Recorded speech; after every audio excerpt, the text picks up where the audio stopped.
नमस्कार मंडळी. पालक व विद्यार्थी मार्गदर्शन या चॅनलवर आपल्या सर्वांचे खूप खूप सहर्ष स्वागत आहे. मंडळी, नेहमी पालकाच्या तोंडून एक वाक्य ऐकायला मिळतं की माझा मुलगा काहीही ऐकत नाही, माझी मुलगी काहीही ऐकत नाही, खूप हट्ट करतो, खूप रागीट आहे, खूप चिडचिड करतो, सांगितलेली कोणतीच गोष्ट ऐकत नाही. पण मंडळी, मुलगा किंवा मुलगी अशा प्रकारचं वर्तन करण्यापाठीमागं बरीच अशी कारणे असतात. कारण काही काही वेळेस पालक आंधळ्या प्रेमापोटी मुलांच्या चुकीच्या गोष्टीला पाठिंबा देतात, त्याला नको त्या गोष्टीला समर्थन देतात आणि त्यामुळं मुलं बेजबाबदार बनतात, रागीट आणि हट्टी बनतात. मग त्याच पाठिंब्याविषयी किंवा मुलांना दिल्या जाणाऱ्या समर्थनाविषयी आजच्या व्हिडिओमध्ये आपण चर्चा करणार. मंडळी, आज आपण आपल्या मुलांना खूप काही देतो, पैसे, सुविधा, स्वातंत्र्य आणि त्यासोबतच न कळतपणे अजून एक गोष्ट देतो आणि ती म्हणजे बेजबाबदार वागण्याचा परवाना. आज मूल चुकलं तर पालक म्हणतात लहान आहे, होईल मोठं आणि मोठं झाल्यावर त्याला सगळं समजेल. मुलाने अभ्यास नाही केला तर पालक आनंदाने म्हणतात चालेल, उद्यापासून करेल, टेन्शन घेऊ नको, ट्युशनच्या सरांना किंवा मॅडमला तयारी करायला सांग. मुलाने चुकीचं गैरवर्तन केलं, कोणाचेही ऐकलं नाही तर पालक मुलांना समजावण्याऐवजी आजकाल सगळे असेच चालते किंवा आजकाल सगळी मुलं असंच वागत आहेत आणि हाच आहे मुलांना चुकीच्या वर्तनाबाबत दिला जाणारा पाठिंबा. पण आज त्या मुलांना आपण अशा प्रकाराने जर पाठिंबा दिला तर उद्या त्या मुलांचं आयुष्य उद्ध्वस्त होऊ शकतं. यामुळे मुलात बेजबाबदारपणा व बेफिकीर वृत्ती निर्माण होते आणि याच बेफिकीर वृत्तीमुळं मुलं सद्य परिस्थितीमध्ये नको ते वर्तन करू लागलेले आहेत. कारण पालक बेजबाबदार मुलांना स्वतः बनवत असतात, त्यांच्या चुकांवर डोळेझाक करतात, चुकीचं वागणं योग्य कसं आहे ते त्याला समजावून सांगतात. मुलांना शिस्त लावण्याऐवजी त्याला चुकीच्या वागण्याबद्दल त्याला सवलती दिल्या जातात आणि कर्तव्याऐवजी त्याला पालक असंच असतं, अशा प्रकारेच चालतं, अशा प्रकारे बोलून मुलांच्या चुकांवर दुर्लक्ष करत असतात. आणि मंडळी, पण ही धोक्याची घंटा आहे. कारण या चुकीच्या वृत्तीला जर आपण आज पाठिंबा दिला, त्यांना समर्थन दिलं तर भविष्यात मुलं कधीच जबाबदार बनू शकणार नाहीत. एक मुलगा होता आदित्य, शाळेत अभ्यासच करायचा नाही. नेहमी त्यांचे सर किंवा मॅडम त्यांची तक्रार करायचे. शिक्षकाची तक्रार आली की त्याची आई म्हणायची माझा मुलगा खूप स्मार्ट आहे, त्याला सगळं काही समजते, त्याला विचारलं की तो पटकन सांगतो, त्यामुळं मला काही त्याची अडचण नाही.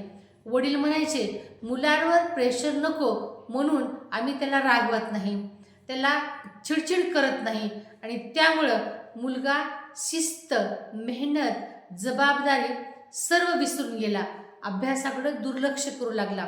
शाळेत जेमतेम मार्क घेऊन तो उत्तीर्ण झाला आणि तो जेव्हा कॉलेजमध्ये गेला तेव्हा तिथं ना अभ्यास ना शिस्त. नोकरीमध्ये गेला कसा तरी तर तिथंही त्याचा टिकाव लागत नव्हता.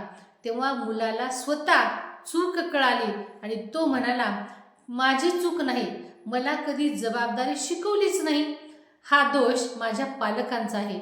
मंडळी पहा, मुलं शेवटी जेव्हा त्यांच्या चूक लक्षात येते तेव्हा सर्व काही त्यांचं आयुष्य उद्ध्वस्त झालेलं असतं आणि आज हजारो घरामध्ये हीच परिस्थिती आपल्याला पाहायला मिळत असते.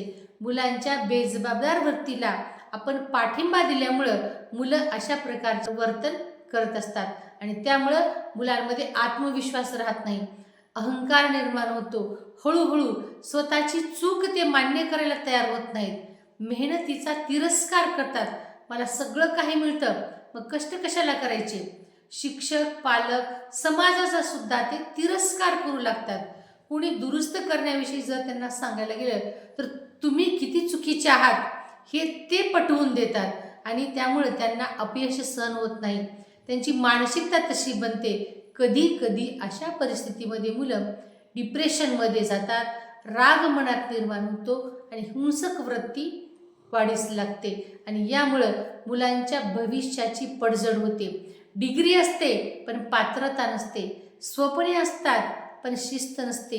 पालकांनो, मुलांवर प्रेम म्हणजे त्यांना सगळं माफ करणं नाही, खरं प्रेम म्हणजे त्याला जबाबदारी शिकवणं.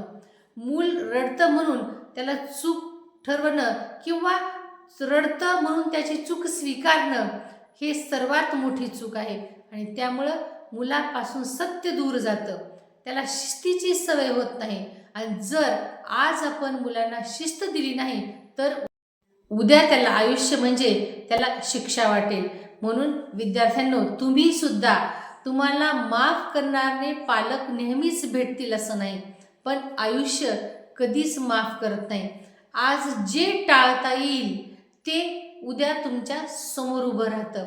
आणि त्यामुळं प्रत्येक मुलांनी या गोष्टी लक्षात ठेवल्या पाहिजे की आपण आपलं कर्तव्य आणि आपली कामे जबाबदार वृत्तीने पार पाडावीत.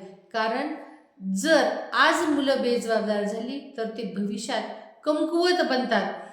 पालकांनी आज थोडी कडक शिस्त लावली, थोडे स्पष्ट बोलले, थोडा विरोध केला तर हाच मुलांचा खरा पाठिंबा आहे असं आपल्याला म्हणता येईल. पण नेहमी पालक चुका करतात, मुलांना अति स्वातंत्र्य देतात, मुलांच्या चुकांकडे दुर्लक्ष करतात, मुलांना शिस्तीची भीती दाखवत नाहीत. आणि त्यामुळं मूल चुकलं तरी ते आपली चूक मान्य करायला तयार होत नाही. आणि अशा परिस्थितीतलं मूल स्वतःला कधीच सुधारू शकत नाही. आणि मंडळी, या सर्व गोष्टीपासून जर मुलांना वाचवायचं असेल तर मुलांना जबाबदारीची जाणीव करून द्या. समाजात वर्तन करत असताना योग्य अयोग्याची ओळख करून द्या. म्हणून पालक मंडळी, आजकालची पिढी अशीच आहे असं म्हणण्याऐवजी अशी का बनली आहे याविषयी थोडासा पालकांनी विचार करणं अत्यंत आवश्यक आहे. कारण पालकांच्या डोळेझाकमुळं, त्यांना दिल्या जाणाऱ्या अतिस्वातंत्र्यामुळं मुलं बेजबाबदार बनत आहेत. त्यासाठी प्रत्येक पालकांनी प्रेमासोबतच मुलांसोबत वर्तन करत असताना स्पष्टता ठेवायला पाहिजे. त्यांच्या चुका त्यांना वारंवार दाखवून दिल्या पाहिजे, त्यांना जबाबदारीची जाणीव करून दिली पाहिजे. एवढंच नाही तर या चुकीचे काय परिणाम सहन करावे लागतात हे सुद्धा त्यांना पटवून दिलं पाहिजे. पण त्यांचा अपमान करण्याऐवजी त्यांना स्पष्ट बोलून त्यांच्या चुका जर आपण निदर्शनास आणून दिल्या तर मुलं त्यातून जबाबदार बनतील. मुलांना जे सोपं वाटतं तेच कधी कधी त्यांचं नुकसान करणारं असतं.